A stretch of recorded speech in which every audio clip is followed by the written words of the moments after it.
কাঁচরাপাড়ার একটি বেসরকারি স্কুলে উদ্ধার 1.77 কোটি, আটক এক। উদ্ধার আর টাকার পরিমাণ বেশি হয়, গণনার জন্য 3টি মেশিন আনা হয়। বৃহস্পতিবার ভোর পর্যন্ত টাকা গণনার কাজ চলে, এরপর নগদ অর্থ বাজেয়াপ্ত করে পুলিশ। ঘটনায় স্কুলের ক্যাশিয়ার অভিকনাথ নামে এক ব্যক্তিকে আটক করে জিজ্ঞাসাবাদ শুরু করেছে পুলিশ। এত বিপুল পরিমাণ নগদ অর্থ স্কুলের ঘরে কিভাবে রাখা হয়েছিল সে বিষয়ে সন্তোষজনক ব্যাখ্যা দিতে পারেননি বলে পুলিশ সূত্রের দাবি। কাঁচরাপাড়ায় 4 ম্যান কলোনির একটি বেসরকারি স্কুলের বন্ধ ঘর থেকে বিপুল পরিমাণ নগদ অর্থ উদ্ধারের ঘটনায় চাঞ্চল্য ছড়িয়েছে। গোপন সূত্রে খবর পেয়ে বুধবার রাতে অভিযান চালায় বীজপুর থানায়। রাতে ভোর তল্লাশি চালিয়ে স্কুলের একটি তালাবদ্ধ ঘর থেকে প্রায় 1,77,00,000 টাকা উদ্ধার করা হয় বলে পুলিশ সূত্রে জানা গিয়েছে। উল্লেখ্য, অর্থের মালিকানা বা কারো জড়িত থাকার বিষয়ে এখনো পর্যন্ত পুলিশের পক্ষ থেকে আনুষ্ঠানিকভাবে কোনো চূড়ান্ত সিদ্ধান্ত জানানো হয়নি। এখন যে টাকা গণনা চললো সারা রাত ধরে, কত টাকা পাওয়া গেল? 1,77,00,000 সামথিং। আচ্ছা, তা এত টাকা কোথা থেকে আসলো? এটা যে অ্যাকাউন্ট সেকশনের যে অ্যাকাউন্টের যে ভূমিকা, সে বলল যে শুধু বই বিক্রি এবং যে স্টুডেন্টদের এপ্রিল টু জুন হাফ, মানে মিডল অফ দ্য জুন যে স্টুডেন্টদের অ্যাডমিশন প্লাস বই বিক্রি হয়েছে সেটাও বললো অ্যাকাউন্টেন্ট। ওরা পুরো অ্যাকাউন্ট সেকশনের ফিনান্সিয়াল ম্যাটার, এখানে প্রিন্সিপালের কোনো ভূমিকা নেই। প্রিন্সিপাল শুধু একাডেমিক পার্টটাই দেখাশোনা করেন।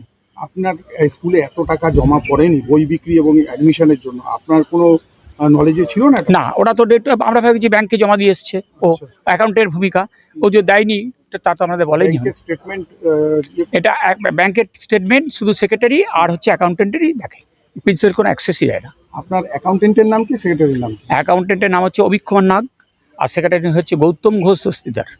এরা দুজন মিলে এই কাজটা করেছে? মানে কাজটা মানে ওনাদের ভূমিকা অ্যাকচুয়ালি ওদের তাই, এই কাজটা দুজন মিলে একেবারে একে তো ওদের কনসার্ট সেক্রেটারি কনসার্টে অ্যাকাউন্টেন্ট করেছে, এটা তার মানে দুজনেই ইনভলভ। তো বিধায়ক বলছিলেন যে এরকম এটা কমল অধিকারী এবং সুবোধ অধিকারীর টাকা ব্ল্যাক মানি হোয়াইট করার জন্য। সেটা স্যার আমি কনফার্মলি বলতে পারবো না, কিন্তু এটা যে ওরা ওদের কনসার্নই টাকাটা। চাপে রয়েছেন কে? আমি না না না চাপের মধ্যে রয়েছে না, আমি চাপের মধ্যে, হ্যাঁ না ভয় পাচ্ছে মানে কি, ওদের তো আমাকে তো কোঅপারেশন করছিল না ওরা, তারপরেই তো আমরা বিধায়কের আশ্রয় নিয়েছি আগেই যে স্যার আমাকে কোঅপারেশন করছিল, এবারে হিসাব টিসাব সব দেয় না, তখন তো আমরা এফআইআর করে এসেছি অলরেডি। এফআইআর করে এসেছি। কার নামে? ওই যে অ্যাকাউন্টেন্ট কি নাম? আর ওই যে অভিক কুমার নাগ প্লাস গৌতম ঘোষ দস্তিদার প্লাস কমল অধিকারী, তিনজন, হ্যাঁ শর্ট নামে এফআইআর করে এসেছি। কমল অধিকারী কি? প্রেসিডেন্ট এই স্কুলের। উনি কে? মানে কাঁচরাপাড়া পৌরসভার চেয়ারম্যান, এক্স চেয়ারম্যান, আর হচ্ছে আমাদের স্কুলের প্রেসিডেন্ট। কোন দল করতেন উনি? তৃণমূল। আচ্ছা, ওনারই পুরো দাখিল্য ছিল স্কুলে? পুরো দাখিল মানে পুরো দাপট ছিল স্কুলে, পুরো দাপট। ওনার অ্যাক্সেস ছাড়া কেউ কিছু কাজ করতে পারতাম না আমরা।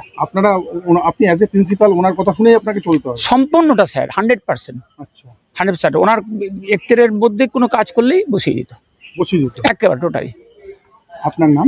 আমার নাম Bikash Chandra Pal, principal of Kanchrapara 100 English medium school.